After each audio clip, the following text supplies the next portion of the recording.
Hello guys, तो आज के शॉर्ट में हम जेईई मेंस 2026 अप्रैल अटेम्प्ट की एक न्यूमेरिकल प्रॉब्लम को डिस्कस करेंगे। ये प्रॉब्लम है आपके सेंटर ऑफ मास टॉपिक से, जिसमें इन्वॉल्वमेंट रहने वाला है पुली ब्लॉक सिस्टम का। ओके, सो यहाँ पर दो आपको मासेस दिए गए हैं, 2 kg 1 kg, जिन्हें कि किसी स्ट्रिंग से टाइट कर दिया गया है। ओके, और ये किसी फ्रिक्शनलेस पुली यानी कि आइडियल पुली है हमारे पास, इसमें इस तरीके से हैंग कर रखे हैं। Okay, initially the masses are held at rest at same horizontal level पे हैं।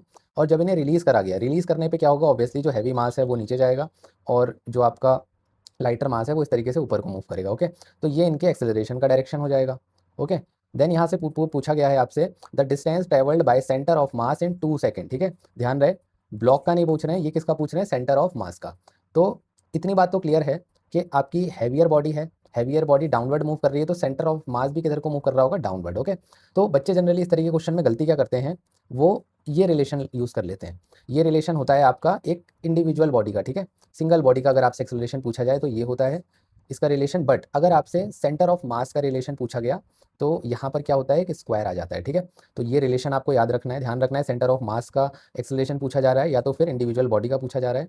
ओके, तो अब आपको जस्ट वैल्यूज़ को पुट करना है, वैल्यूज़ को पुट करोगे तो हमारा एक्सेलरेशन कितना आया, 10/9 मीटर पर सेकेंड स्क्वायर। देन हमें क्या कैलकुलेट करना था, डिस्प्लेसमेंट, और डिस्प्लेसमेंट भी कितने टाइम के बाद कैलकुलेट करना था, 2 सेकंड के टाइम के बाद।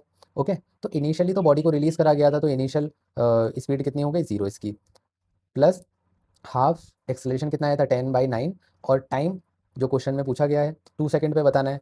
तो आप इसे सॉल्व कर लोगे, आपके पास फाइनल आंसर कितना आ जाएगा, 2.22 मीटर। ओके।